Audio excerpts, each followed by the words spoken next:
Anime of the year, 3 words that somehow turn perfectly normal people into full-on courtroom lawyers. And honestly, I get it because 2025 was pretty stacked. So today I'm giving you my top 6 nominations for anime of the year, the ones that actually lived in my head rant-free. We're gonna talk about what made each one of them great, where it fits in the conversation, and at the end, I'm gonna be revealing my #1 pick. But fair warning, you might not agree with most of my list, or hey, you might actually agree with everything. Either way, leave it in the comments because I genuinely would love to know. Now, before I get into my list, real quick, Crunchyroll has already officially dropped their Anime Award nominations for Anime of the Year, which are the following. So you have Donghua Season 2, Gachiakuta, MHA Final Season, Takopi's Original Sin, The Apothecary Diaries Season 2, and The Summer Hikaru Died. Now, don't get me wrong, that is a solid list. There are some real hitters on there, and you'll notice some overlap between what's on their list and what's on mine. So clearly, someone at Crunchyroll has some taste. But here's the thing. Where's Solo Level? Where's Lord of the Mysteries? Where's To Be Hero X? I don't see them, do you? My theory for solo leveling basically comes down to I don't believe that they want to see any anime win back to back, which is crazy considering solo leveling won because people thought they were voting for season 2 when it was actually season 1 in the running. Wild. And when you look at the other 2 shows that I mentioned, what do they have in common? Well, they're Donghuas. Chinese produced animation. Now look, I'm not here to start any international incidents or anything crazy, right?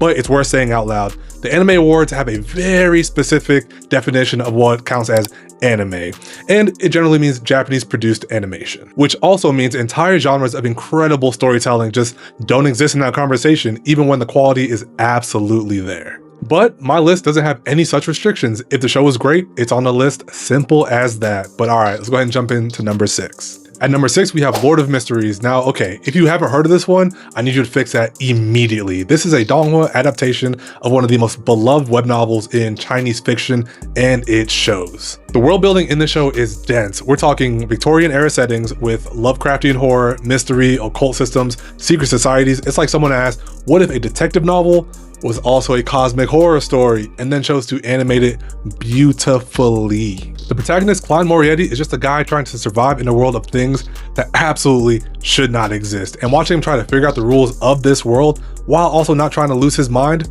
chef's kiss. Now this one sits at number 6 largely because of accessibility. It asks a lot of you up front, but if you're patient with it, Lord of Mysteries rewards you in ways that very few shows really ever do. Now speaking of shows that reward patience, number 5 is The Fragrant Flower That Blooms with Dignity. And look, I know what some of you are already thinking, is that a romance anime? Yes it is.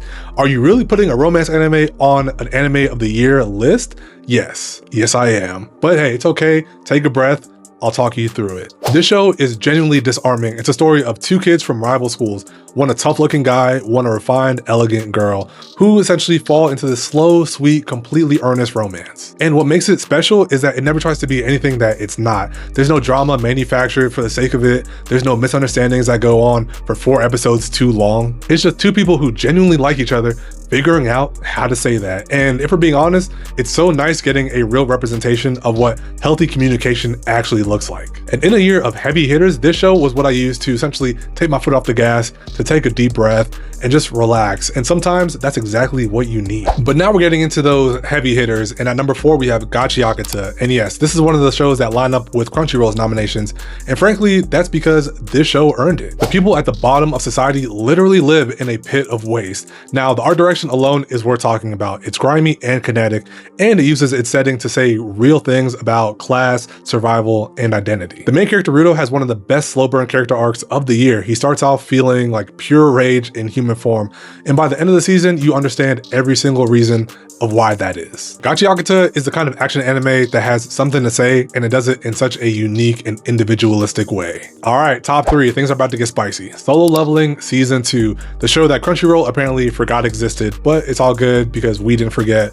Sung Jin-woo, we see you. Season 1 was great. It broke through into the mainstream anime conversation in a way that almost never happens for a first season. I mean, people who didn't watch anime knew about Solo Level, but season 2 propelled the show to whole new heights. If you were around during that time, everybody remembers Solo Leveling Saturdays. In fact, season 2 of Solo Leveling is what started my journey of anime content creation. That is to say, I love the show so much that I needed to find an outlet in order to express just how into it I was. Not only that, Jinwoo single-handedly restructured the landscape of what it means to be an aura farmer. And I mean, come on, in terms of fights, easily had some of the most amazing fights of the year. This season 2 brought in so many new fans to not only the series, but also anime, that the fact that it's not on this list, or on Crunchyroll's list rather, is a crime. Now look, I'm sure some of you are confused. Damn, he's glazing Solo Leveling so incredibly hard. Why is it not his #1? And though I do love me some epic fights, some pretty flashing lights, and some aura farming, sometimes that's just not enough, and I need a little bit more to my stories. Which brings me to my #2 spot, which also happens to coincide with another anime from Crunchyroll's list, which is going to be Takopi's Original Sin. Now, I don't even know how to introduce this one without just saying this show will wreck you, like full stop, it will wreck you. And it'll do it all in 6 episodes. Now, on the surface, it looks like just another cute story about a little alien who befriends a lonely girl. What it actually is one of the most unflinching portrayals of childhood trauma, bullying, and desperation that anime has ever produced. The structure of the story is clever in a way that I won't spoil, but the emotional gut punch of Takopi works because you care. You care so much, and then it just goes there, and then it goes there again. This show made me sit with my feelings for a while after each episode. The only reason why it's not #1 is because my #1 pick did something that I haven't seen done anywhere else this year. Which brings me to my anime of the year, To Be Hero X. And I know for some of you, that's a surprise. For the ones who watched it, you get it. To Be Hero X is a Donghua, Chinese produced, and it builds on a franchise that's been around for years. But this season does something remarkable. It takes genuine emotional storytelling, incredible action choreography, and depicts multiple main characters whose growth or degradation across the season feels completely earned. What separates To Be Hero X from everything else on this list is the fact that it operates on multiple registers simultaneously. It's funny when it wants to be, it's heartfelt when it needs to be, and when it decides to go crazy with the action, the animation goes wild. Not to mention, the fight scenes have a certain weight and creativity that you don't often see. It also, and this part really got me, it says something real about what it means to be a hero.